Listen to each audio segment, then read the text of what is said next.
Antes de comenzar, quiero dejar algo muy claro. Este video no es un ataque a la fe ni una burla a las creencias personales de nadie. Lo que verás aquí es un análisis histórico y filosófico, basado en los aportes de grandes pensadores como Baruch Spinoza y en la investigación de textos antiguos. El objetivo es cuestionar, reflexionar y abrir una puerta al pensamiento libre y crítico, no destruir el valor personal o espiritual de ninguna tradición. Respeto profundamente a quienes han encontrado sentido y paz en su fe, y te invito a ver este contenido con una mente abierta, curiosa y dispuesta a explorar ideas diferentes.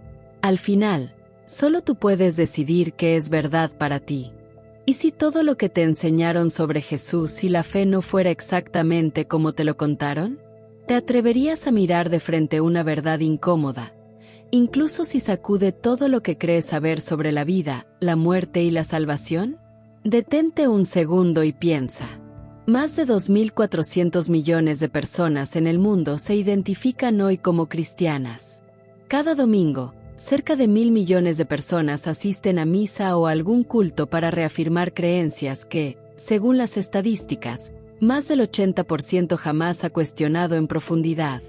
Sin embargo, los historiadores coinciden en que no existe una sola fuente histórica imparcial y contemporánea a Jesús que confirme los detalles esenciales de su vida y milagros. El propio Vaticano reconoce que los evangelios fueron escritos entre 40 y 70 años después de la muerte de Jesús, por autores que nunca lo conocieron en persona. ¿Puedes imaginar el poder de una historia tan grande que, 2000 años después, sigue moldeando leyes, gobiernos, familias y hasta tu propia idea de lo que es bueno y malo? Hoy vamos a explorar la historia oculta detrás del mito, guiados por la mente de un hombre que desafió a todo un sistema, Baruch Spinoza, el filósofo exiliado, llamado hereje por pensar demasiado y por atreverse a decir lo que nadie quería escuchar. Spinoza no vino a destruir la fe, sino a liberar la mente. Su filosofía es dinamita pura para las certezas más cómodas, y al mismo tiempo una llave para abrir la puerta de una libertad interior real. Aquí no venimos a destruir tu fe, sino a invitarte a pensar, a cuestionar, y a descubrir cuánta verdad se esconde detrás de los dogmas. Prepárate, porque, después de escuchar esto, no volverás a mirar a Jesús, ni a la religión, con los mismos ojos. Si eres de los que no le temen a la verdad, suscríbete ahora al canal y activa la campana para descubrir los secretos que otros prefieren ocultar. ¿Te atreves a pensar diferente? La revolución filosófica de Spinoza. Dios es naturaleza. Déjame contarte algo que, probablemente, jamás escuchaste en la escuela, ni en la iglesia, ni siquiera en una sobremesa familiar. Imagina, solo por un instante, que Dios no es un personaje lejano, sentado allá arriba, observando y juzgando cada uno de tus actos. No es un viejo sabio en un trono, ni alguien que te castiga cuando te equivocas o te premia cuando haces lo correcto. Ahora, imagina que Dios, eres tú, y también la persona que tienes al lado, y el árbol que te da sombra, el río que fluye, la tierra bajo tus pies, el cielo infinito sobre tu cabeza. Imagina que Dios es la naturaleza entera, que todo lo que existe, desde el planeta más lejano hasta tu emoción más íntima, es parte de una misma realidad infinita. Eso pensaba Baruch Spinoza hace casi 4 siglos. Un hombre que no necesitó ni un ejército ni un púlpito para desafiar a los poderosos, solo papel, tinta y una mente despierta. Para Spinoza, nada está separado de esa totalidad. No hay milagros que rompan el orden. No existen intervenciones mágicas que alteren el destino. Cada cosa sigue unas leyes naturales que nadie puede violar. Y si algo parece milagroso, es simplemente porque aún no lo entendemos. Hoy, siglos después, la ciencia sigue el mismo camino. Miles de supuestos milagros han sido investigados, y ninguno ha demostrado violar las leyes de la naturaleza. ¿No es curioso? La misma naturaleza que nos da la vida, nos da las respuestas. No hay magia, solo leyes naturales y belleza en cada detalle. Pero Spinoza fue más allá. Para él, La muerte no era castigo ni amenaza.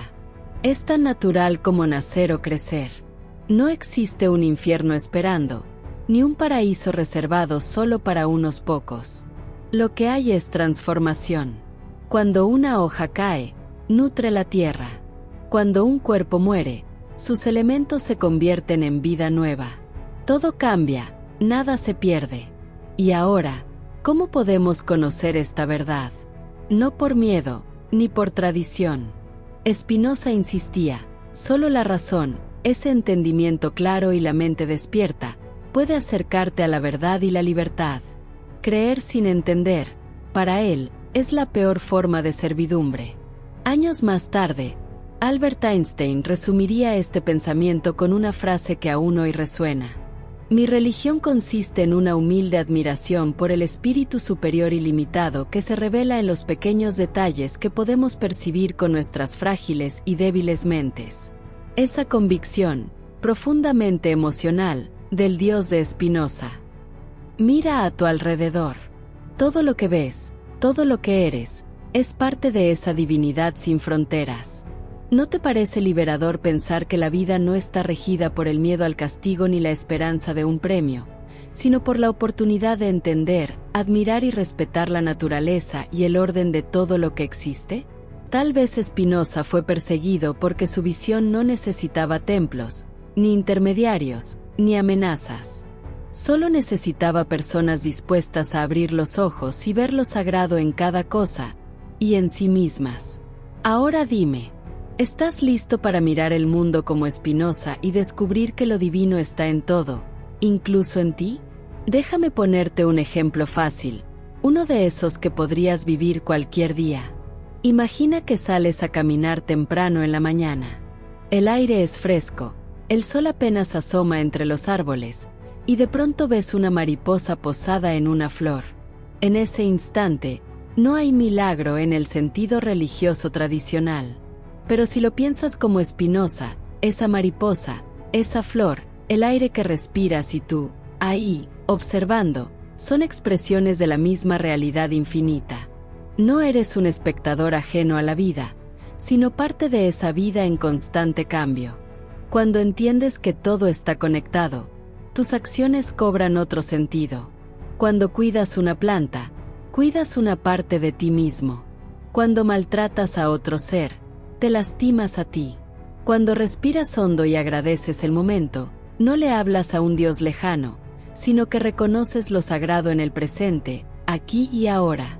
Ver el mundo así, sin esperar milagros ni temer castigos, te da libertad para actuar con más compasión, más respeto y, sobre todo, más conciencia. Ya no vives por miedo, sino por admiración y entendimiento. Eso, para Spinoza, es vivir en armonía con Dios, o mejor dicho, con la naturaleza. Y aquí va la parte que más incomodó, y sigue incomodando, a los poderosos. Spinoza estaba convencido de que la única manera de llegar a la verdad no es a través de la fe ciega, ni por obediencia, ni por tradición. La verdad, para él, solo se encuentra usando la razón, ese poder natural que todos tenemos para cuestionar, entender, comparar y buscar sentido en lo que vemos. Piensa en esto. ¿Cuántas veces aceptamos algo solo porque siempre ha sido así? ¿O porque alguien con autoridad lo dice, y no nos atrevemos a preguntar por qué?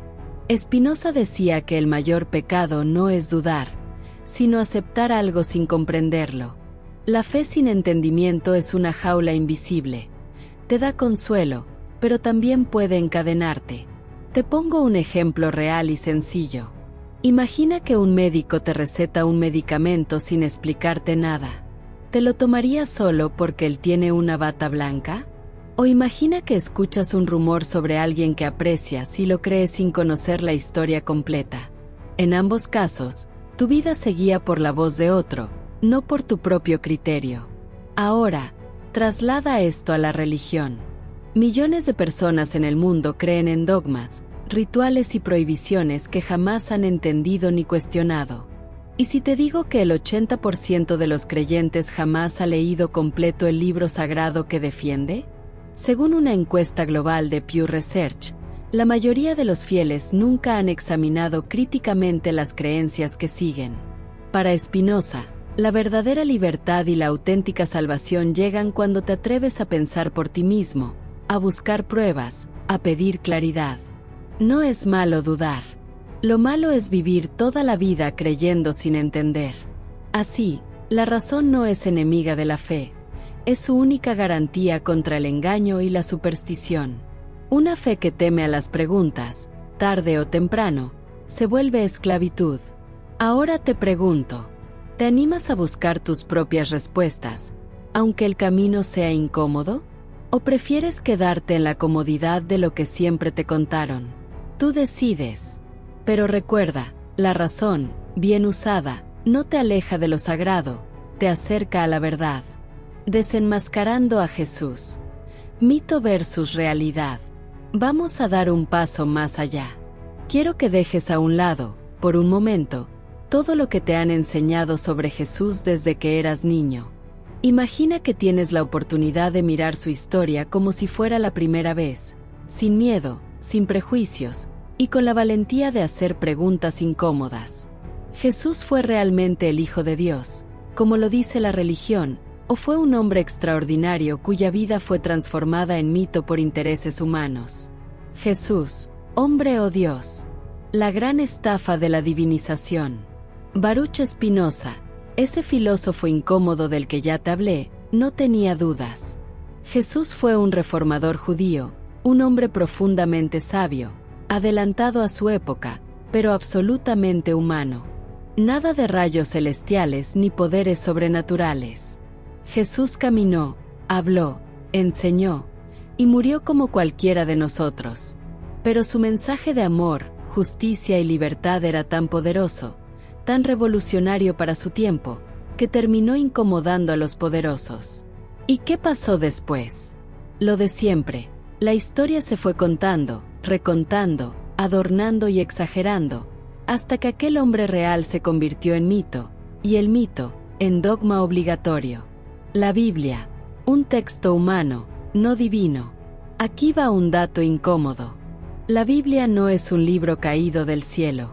Es una colección de textos escritos, copiados, traducidos y editados durante siglos, por decenas de autores diferentes, cada uno con sus propias ideas, miedos y objetivos. ¿Sabías que existen más de 5.800 manuscritos griegos antiguos del Nuevo Testamento, y que entre ellos hay miles de variaciones, errores y contradicciones? Los primeros evangelios se escribieron entre 40 y 70 años después de la muerte de Jesús, por personas que nunca lo conocieron en vida. Y en cada generación, copistas y teólogos añadieron, quitaron y cambiaron palabras para ajustar el relato a las necesidades políticas y religiosas del momento. La Biblia, entonces, no es un documento neutral ni objetivo. Es una obra humana, repleta de errores y contradicciones, un reflejo de su tiempo y de las luchas de poder de quienes la manipularon. La invención de un hijo de Dios. Pero aquí está el truco maestro. En la época de Jesús, la idea del Hijo de Dios no era tan especial como pensamos. En el mundo antiguo, los faraones, emperadores y grandes líderes a menudo eran proclamados hijos de los dioses para justificar su poder y autoridad. El título de Hijo de Dios, aplicado a Jesús, es una construcción posterior, no algo que él dijera de sí mismo.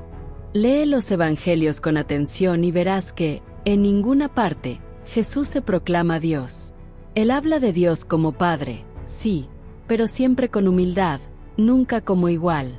¿Sabías que incluso en el Evangelio de Marcos, el más antiguo, Jesús evita proclamarse Mesías abiertamente y manda a callar a quienes lo reconocen?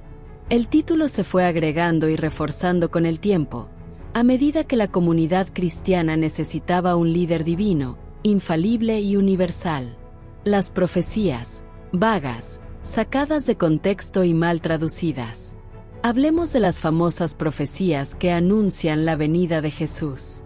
La mayoría de estos textos, si los lees en su idioma original, son versos poéticos, ambiguos y muchas veces, mal traducidos o directamente reinterpretados siglos después.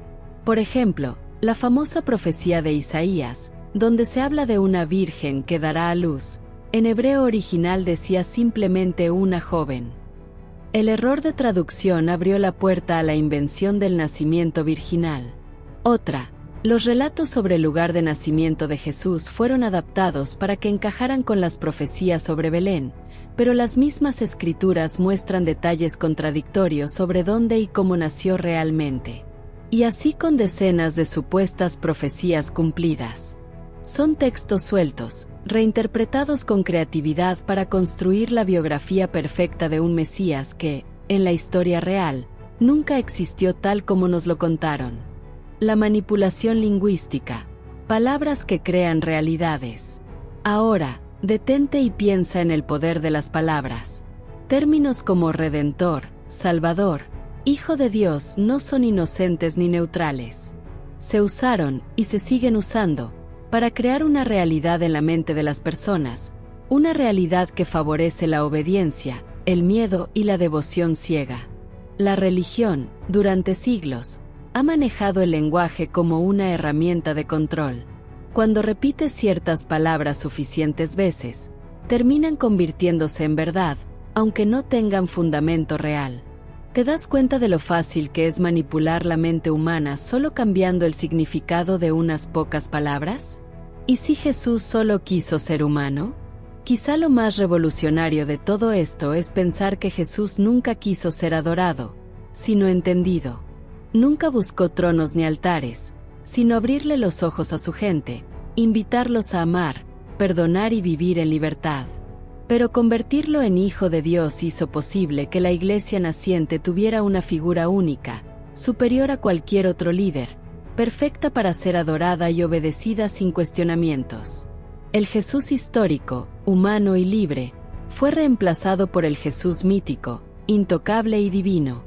¿Habías pensado alguna vez en el poder de las palabras para crear realidades? ¿Qué opinas sobre el hecho de que tantas creencias descansen en traducciones, reinterpretaciones y relatos que, en su origen, no eran lo que hoy nos enseñan? La crucifixión, ¿hecho histórico o construcción política? Ahora vamos a uno de los momentos más icónicos y polémicos de toda la historia del cristianismo, la crucifixión de Jesús. ¿Fue realmente un hecho tal como lo relatan los evangelios? ¿O estamos frente a uno de los relatos más reescritos y manipulados de la historia? Si miramos los evangelios, los textos que supuestamente narran la vida y muerte de Jesús, no encontramos un solo relato uniforme. Al contrario, cada evangelio cuenta la historia de la crucifixión de forma distinta, con detalles que no encajan entre sí. Por ejemplo, el Evangelio de Marcos dice que Jesús fue crucificado a las 9 de la mañana. El de Juan asegura que fue al mediodía. ¿Quién estuvo realmente al pie de la cruz? ¿María Magdalena, la madre de Jesús, el apóstol Juan? Depende de a quien le preguntes. Incluso las palabras finales de Jesús varían. En Mateo y Marcos grita, Dios mío, ¿por qué me has abandonado? En Lucas, dice, Padre, en tus manos encomiendo mi espíritu. Y en Juan, sus últimas palabras son, todo está cumplido. ¿Te has dado cuenta de cuántas contradicciones hay en un hecho que, según la tradición, cambió la historia de la humanidad? Además, hay detalles que parecen salidos de un guión épico más que de un reporte histórico. Oscuridad sobre toda la tierra al mediodía, un gran terremoto, tumbas que se abren y muertos que resucitan y aparecen en la ciudad. Ningún historiador romano, ningún documento judío contemporáneo, registra estos eventos espectaculares. ¿No es curioso que semejantes fenómenos naturales no hayan sido reportados por nadie más en la región? Ahora, preguntémonos, ¿quién escribió realmente los evangelios? Ninguno de los autores fue testigo directo de la crucifixión. De hecho, los evangelios fueron redactados décadas después de la muerte de Jesús, por comunidades diferentes, en contextos distintos y con agendas propias. Cada uno seleccionó, modificó y añadió detalles según las necesidades teológicas y políticas de su época.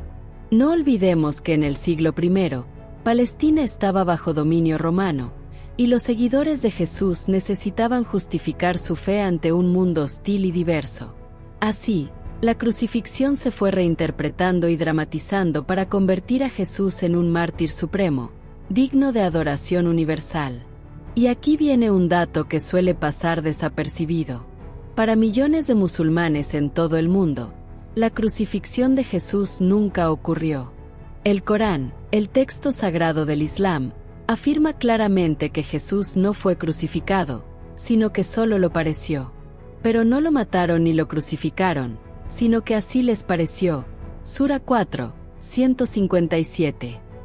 Eso significa que para una buena parte de la humanidad, la escena central del cristianismo, la cruz, no es un hecho histórico, sino una ilusión, un malentendido o una manipulación de la historia. ¿Habías notado estas contradicciones entre los relatos de la crucifixión? ¿Crees que una historia puede ser más poderosa por sus detalles míticos que por su fidelidad a los hechos? La crucifixión, más que un hecho comprobable, se transformó en una historia fundacional, llena de símbolos, misterios y poder político. ¿Dónde termina el hombre y comienza el mito? La pregunta queda abierta, para quien se atreva a mirar la historia con ojos críticos y corazón valiente. Hablemos ahora de uno de los relatos más emblemáticos y polémicos de todo el cristianismo, la resurrección de Jesús. Según la tradición, este evento lo cambia todo. Sin resurrección, no habría cristianismo, ni cruz, ni promesa de vida eterna. Pero aquí es donde Baruch Spinoza pone el dedo en la llaga con una lógica contundente. Para él, la resurrección corporal, entendida como volver a la vida después de la muerte física, es simplemente imposible. ¿Por qué? Porque contradice las leyes inmutables de la naturaleza, las mismas leyes que, según Spinoza, son la verdadera expresión de lo divino. Si todo en el universo sigue un orden perfecto, ¿por qué haría Dios una excepción solo para una persona? Un milagro así no solo es improbable, es, para Spinoza, una contradicción filosófica. Y si miramos con lupa los relatos bíblicos, el asunto se complica aún más. Las historias de la resurrección están llenas de contradicciones y detalles extraños. Por ejemplo, ¿quién fue la primera persona en ver la tumba vacía? En Mateo fueron María Magdalena y la otra María. En Marcos, varias mujeres, pero con diferencias en los nombres. En Lucas, un grupo aún más grande, y en Juan, solo María Magdalena. ¿Quién les anuncia que Jesús ha resucitado? A veces es un ángel, otras veces son dos, o incluso un joven vestido de blanco. ¿Dónde y cómo ocurre el primer encuentro con Jesús? ¿En el jardín, en el camino, en una casa cerrada? Son detalles aparentemente menores, pero muestran que estas historias fueron transmitidas y adaptadas por diferentes comunidades, en distintos lugares y décadas después de los supuestos hechos. Ninguno de los evangelios fue escrito por testigos directos. Los relatos nacen de la fe de comunidades que, enfrentadas a la muerte traumática de su líder, necesitaban esperanza, sentido y continuidad. ¿Qué mejor manera de vencer al miedo a la muerte que afirmar que su maestro volvió del más allá? Así, la resurrección cumple una función poderosa: consolar a quienes sufren la pérdida, prometer que el amor y la justicia no terminan con la muerte, dar sentido de comunidad y misión a quienes siguen creyendo. Pero también se convierte en la piedra angular de todo un sistema religioso que te dice: si crees en este milagro, tendrás vida eterna. Si lo dudas, te espera el castigo y la separación. Aquí Spinoza es claro. La inmortalidad personal, tal como la predican muchas religiones, es un sueño construido sobre el miedo humano más profundo, el miedo a dejar de existir. La promesa de resurrección es el antídoto perfecto contra ese miedo. Pero ¿es verdad, o es una necesidad psicológica convertida en relato sagrado? ¿Crees que la fuerza de una creencia viene de su realidad histórica, o de la esperanza y sentido que puede dar a quienes la comparten? ¿Es la resurrección un hecho, un símbolo, o ambas cosas? La resurrección, más que un hecho comprobable, es el corazón de un mito fundacional, el triunfo de la esperanza sobre la desesperación, y el poder de una comunidad para transformar la muerte en promesa de eternidad. Pero, ¿a qué precio?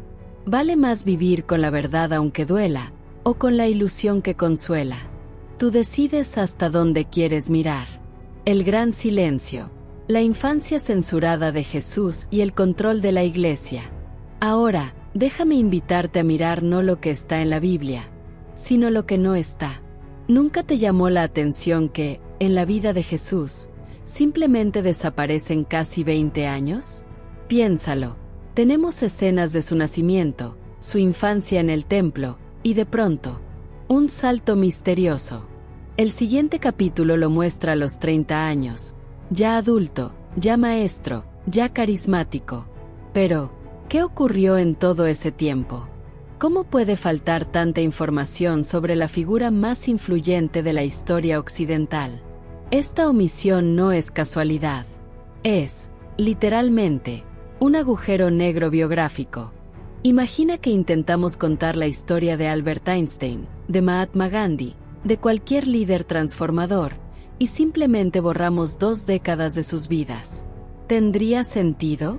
¿No te resultaría sospechoso? Los años perdidos de Jesús, de los 12 a los 30 años. Aquí entra uno de los grandes misterios y tabúes de la tradición cristiana, los años perdidos de Jesús.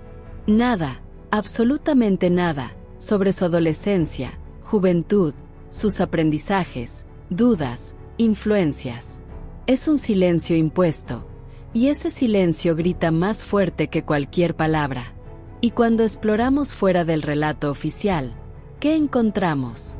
Textos antiguos, llamados evangelios apócrifos, que la Iglesia se ocupó de eliminar, censurar y hasta perseguir. ¿Sabías que existen relatos donde Jesús adolescente aparece como un ser impulsivo, incluso caprichoso, capaz de usar su poder para asustar, castigar o hasta poner en riesgo a otros niños? No es el Jesús dulce, perfecto, sin mancha, que conocemos del catecismo. Por ejemplo, en el Evangelio de la infancia de Tomás, se cuentan episodios en los que Jesús lanza maldiciones, da vida a gorriones de barro o responde con ira a quienes lo contradicen. Claro, estos relatos resultaban peligrosos para el relato oficial. Un Jesús que duda, que se equivoca, que experimenta emociones humanas intensas, pone en jaque la idea del Hijo de Dios perfecto e inmutable. Pero la censura no es solo tachar. La verdadera censura es silenciar estratégicamente, eliminar lo que no encaja para proteger una narrativa útil, controlable, que inspire obediencia y fe ciega. Y no es que no existieran tradiciones sobre esos años. Por siglos han circulado historias que sitúan a Jesús viajando, aprendiendo con otros sabios, conviviendo con culturas diversas, egipcia, griega, hasta budista. Pero ninguna de esas historias fue aceptada por el poder religioso, que necesitaba un Jesús puro, aislado de toda influencia, como si hubiera nacido sabio y perfecto. Porque, seamos sinceros, un Jesús que aprende, que cambia, que se enriquece con el mundo, es demasiado humano para servir como ícono de perfección. Sería un ejemplo incómodo, difícil de adorar, pero tal vez mucho más inspirador para quienes buscamos un camino real de crecimiento. ¿Alguna vez te preguntaste por qué faltan 20 años en la vida de Jesús? ¿Te gustaría conocer esa versión más humana y compleja de su historia, aunque contradiga lo que te enseñaron? La historia oficial necesita huecos, silencios y zonas prohibidas para sobrevivir. En esos vacíos puede crecer el dogma, pero también puede brotar la verdad para quienes no temen buscar. ¿Por qué la censura? La construcción de un Jesús funcional. Ahora que hemos reconocido el gran silencio en la vida de Jesús, es momento de preguntarnos, ¿por qué ese silencio? ¿Por qué la Iglesia necesitó borrar, simplificar o directamente inventar partes fundamentales de su biografía? La respuesta es tan antigua como el poder mismo, la utilidad del relato. En los primeros siglos del cristianismo, el mensaje original de Jesús, lleno de dudas, humanidad, aprendizajes y rebeldía, era demasiado incómodo para las instituciones que buscaban control y estabilidad. Un Jesús humano, que piensa, que cambia, que se equivoca, es un modelo difícil de gobernar y aún más difícil de adorar. Pero un Jesús perfecto, inmutable, aislado de toda influencia externa, es ideal para ser convertido en ícono, en bandera, en dogma inamovible.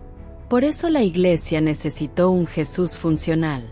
Alguien sin pasado, sin errores, sin puntos débiles ni experiencias que lo acercaran demasiado a quienes lo siguen. Así, el Jesús histórico, el joven judío que vivió, dudó, aprendió y se enfrentó al poder de su época, fue transformado en el Cristo divino, sin fisuras, sin humanidad incómoda, completamente apto para ser venerado. ¿Y cómo se logró esto? A través de la censura y el control del relato. Los textos apócrifos que no coincidían con la imagen oficial fueron eliminados, sus lectores perseguidos, sus copias destruidas o escondidas. No era solo cuestión de tachar palabras, sino de silenciar a generaciones enteras de creyentes y pensadores que apostaban por una visión más compleja, más humana y, en cierto sentido, más auténtica de Jesús. De esta forma, el dogma se impuso y el miedo a la herejía se convirtió en el principal guardián de la fe. Pensar diferente, preguntar demasiado, interesarse por los años perdidos de Jesús o leer otros textos era, y en muchos contextos, sigue siendo, un riesgo que podía costar el exilio, el desprestigio e incluso la vida. Así, la figura de Jesús se despojó de su humanidad para convertirse en un símbolo perfecto, un producto listo para ser adorado, pero no comprendido ni imitado en su proceso. La Iglesia transformó la espiritualidad en política, la conciencia en obediencia y la búsqueda de sentido en su misión. Detrás de este silencio y esta censura no solo hay olvido, hay una estrategia deliberada: proteger el relato útil, moldear la historia a las necesidades del poder y mantener cerrada la puerta a cualquier versión que invite a pensar y crecer fuera de los límites establecidos. Ahora la pregunta es tuya. ¿Prefieres un Jesús perfecto, lejano, inalcanzable, o un Jesús humano, real, que pueda servirte de guía y no solo de adorno? ¿Hasta qué punto el silencio impuesto por la historia es también un silencio que has aceptado tú mismo en tu propio proceso de fe? El gran sistema de control, el miedo y el poder religioso. Ahora es momento de hablar de una de las fuerzas más poderosas y antiguas que ha movido a la humanidad: el miedo. La religión, cuando se convierte en institución, ha sabido usar el miedo como su principal arma, sofisticada y silenciosa. No hablo solo del miedo al infierno o al castigo eterno, sino de miedos más sutiles: el miedo a equivocarte, el miedo a dudar, el miedo a pensar diferente, el miedo a cuestionar lo que te enseñaron desde niño. Piénsalo. ¿Cuántas veces te dijeron que dudar es falta de fe? ¿Que preguntar demasiado es peligroso? El miedo se siembra en la infancia, se repite en cada sermón, en cada ritual, y termina por modelar tu conciencia, hasta el punto en que ni siquiera te das cuenta de que ya no eres libre para pensar. Así es como la espiritualidad, que debería ser un viaje personal, de autodescubrimiento y libertad, se transforma en obediencia y sumisión. La figura de Jesús como Hijo de Dios, lejos de ser solo un ejemplo de amor y compasión, se ha utilizado como el eje central de una maquinaria de control. La idea de que existe un mediador perfecto, un ser superior e inalcanzable, crea una distancia entre tú y lo sagrado. Se instala la idea de que necesitas intermediarios, ritos, permisos, estructuras para acercarte a la verdad o a Dios. Tu conciencia ya no es tuya. Ahora depende de la aprobación de una autoridad.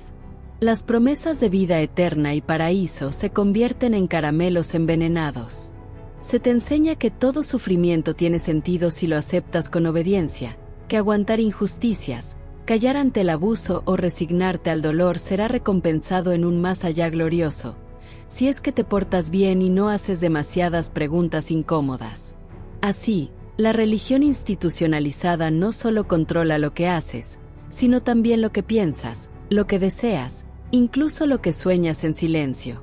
Te vende consuelo, pero a cambio te pide la entrega de tu criterio, tu rebeldía, tu búsqueda interior. Y lo más paradójico, usa el lenguaje del amor, la salvación y la esperanza para instalar el miedo más profundo. Ese miedo que paraliza y que hace que millones de personas vivan toda su vida sin atreverse a buscar una verdad propia. ¿Alguna vez sentiste miedo solo por hacer preguntas? ¿Te han mirado raro, te han juzgado o te han hecho sentir culpable solo por querer entender más allá de lo permitido? La historia de la religión está llena de hombres y mujeres valientes que decidieron desafiar ese sistema, y que pagaron un precio muy alto por no dejarse controlar. Y sin embargo, cada vez que alguien se atreve a preguntar, a desafiar, a buscar sentido por sí mismo, una pequeña parte de ese sistema se debilita. Hoy, la verdadera revolución no es gritar ni pelear. Es simplemente recuperar la libertad de pensar, de cuestionar y de decidir por ti mismo qué sentido tiene la vida, la muerte y todo lo que hay en medio. La pregunta ahora es: ¿sigues dejando que el miedo decida por ti, o te atreves a vivir una espiritualidad sin cadenas? El verdadero legado de Jesús y Spinoza, la libertad interior. Llega el momento de mirar el otro lado del espejo. Después de tanto mito, control y miedo, ¿hay acaso una salida, un camino distinto, un mensaje verdaderamente liberador detrás de la figura de Jesús y de la filosofía de Spinoza? La respuesta, aunque nadie la dé en los púlpitos, es sí. Nos enseñaron durante siglos que la salvación es un asunto externo, que hay que mirar a una cruz, sufrir con paciencia, aguantar la vida esperando una recompensa en otro mundo, o rezar esperando la aprobación de un poder lejano. Pero ¿y si te dijera que la verdadera salvación nunca dependió de lo que haces fuera, sino de lo que comprendes y despiertas dentro de ti? Para Spinoza, la libertad más grande, la única salvación real, es conocimiento. Conocer las causas que te gobiernan, entender por qué piensas, sientes y actúas como lo haces. Descubrir tus cadenas internas, miedos heredados, creencias sin fundamento, deseos impuestos por otros. No se trata de negar el caos del mundo, sino de aprender a navegarlo con conciencia y razón. Jesús, cuando se mira sin el filtro del mito, es el mejor ejemplo de esto. Un hombre que cuestionó el poder, que rompió las reglas injustas, que prefirió hablar con sinceridad aunque lo condenaran, que enseñó a amar sin reservas y a no temerle a la autoridad. No vino a fundar una religión de sumisos, sino a despertar la capacidad de cada uno para vivir con verdad y libertad. Ambos, Spinoza y Jesús, desde su propia época y contexto, nos proponen el mismo viaje: liberarnos del miedo, de la culpa, de la obediencia ciega, del peso de creencias que no elegimos. No para huir de la realidad, sino para poder mirarla de frente y decidir quién queremos ser. La libertad interior no significa hacer lo que se te antoje, sino comprender por qué quieres lo que quieres. Significa actuar con conocimiento y no por reflejo condicionado. Significa dejar de buscar salvadores afuera y empezar a descubrir tu propio poder de transformación. Imagina por un momento vivir sin miedo al castigo ni a la condena, sin la ansiedad de agradar a una autoridad invisible. Vivir sabiendo que no necesitas intermediarios, ni permisos para buscar la verdad. Que puedes dudar, preguntar, cambiar de opinión, incluso equivocarte, y eso no te aleja de lo sagrado, sino que te acerca a una experiencia más real de la vida. Cuando logras esto, sucede algo increíble. Dejas de ser rehén del caos, del azar, de la manipulación externa. Ya no necesitas que otros decidan por ti. Te haces responsable, sí, pero también más libre, más dueño de tu camino, más despierto para amar, para crear, para convivir en paz con los demás. Esta es la salvación que ni la cruz ni el templo ni ningún rito pueden darte. La paz interior que nace cuando entiendes quién eres, por qué sufres y, sobre todo, de qué eres capaz cuando dejas de tener miedo. En síntesis, la verdadera espiritualidad no te pide obediencia, te pide honestidad. No te exige fe ciega, sino valentía para pensar. No te ofrece premios ni castigos, sino un espejo donde puedas ver tu propia luz. Esa es la libertad que Spinoza defendió hasta el final, aunque le costara el exilio y el desprecio.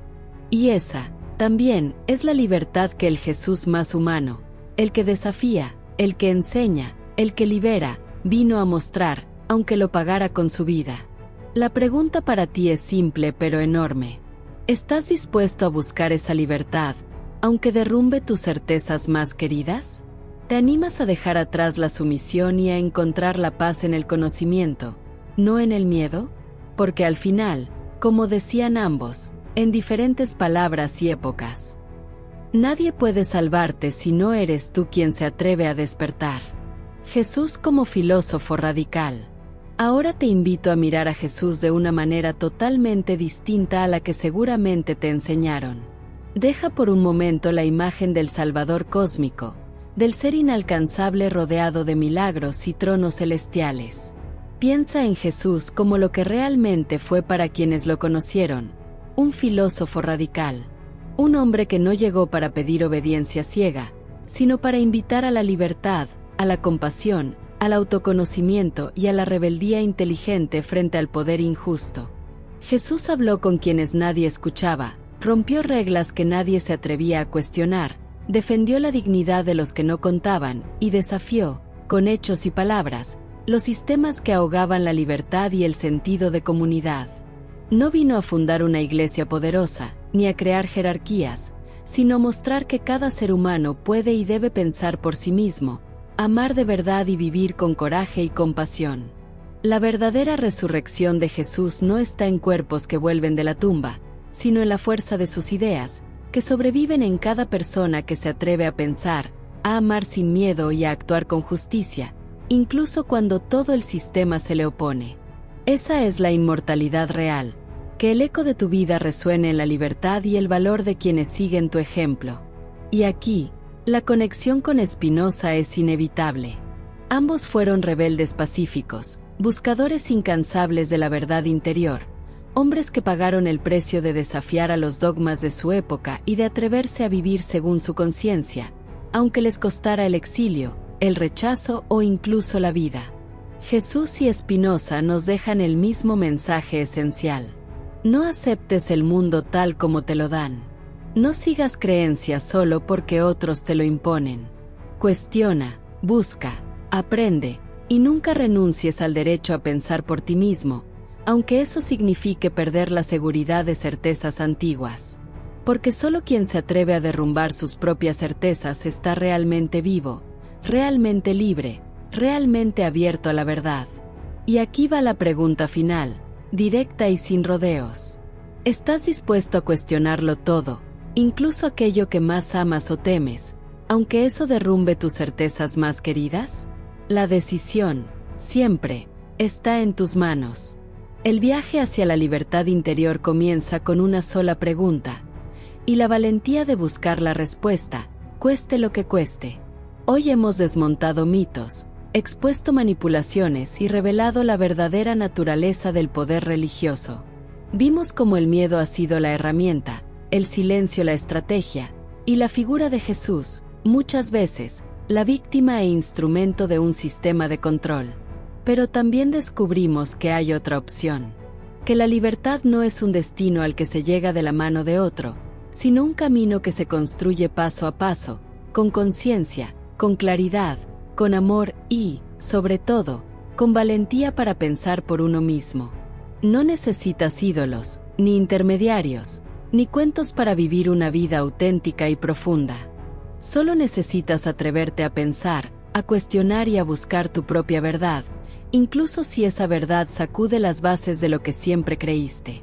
Recuerda, la verdadera libertad comienza cuando decides dejar de obedecer por miedo y empiezas a vivir con sentido propio.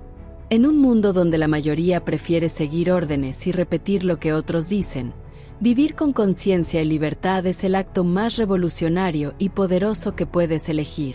Y si hoy sentiste el impulso de ir más allá de la superficie, de profundizar en tu propio autodescubrimiento y despertar espiritual, quiero invitarte a dar el siguiente paso con nosotros. Descubre tu verdadera esencia y transforma tu vida con el curso Despertar Espiritual, un viaje integral donde, A través de prácticas guiadas, enseñanzas aplicables y una comunidad de apoyo, podrás reconectar contigo mismo, con lo divino y con los demás. No solo experimentarás una transformación auténtica y duradera, sino que tendrás herramientas para inspirar y guiar a otros en su propio camino, incluso creando tu propio proyecto de vida consciente. El desafío está en tus manos. ¿Vas a atreverte a mirar la verdad, aunque sacuda tus creencias más profundas? ¿O prefieres quedarte en la comodidad de lo conocido, aunque no te pertenezca? Déjame tu opinión en los comentarios. ¿Qué parte de este video te hizo pensar diferente? ¿Con qué idea te quedas hoy? Comparte este video con alguien que también busca respuestas y únete a la conversación de quienes no tienen miedo a pensar. Y si valoras este tipo de contenido profundo, te invito a suscribirte a este canal, Mente y Corazón en Armonía, a darle like al video y compartirlo en tus redes. Aquí siempre encontrarás un espacio para cuestionar, crecer y descubrir la verdad más allá de los dogmas. La libertad comienza ahora. ¿Te animas a dar el primer paso?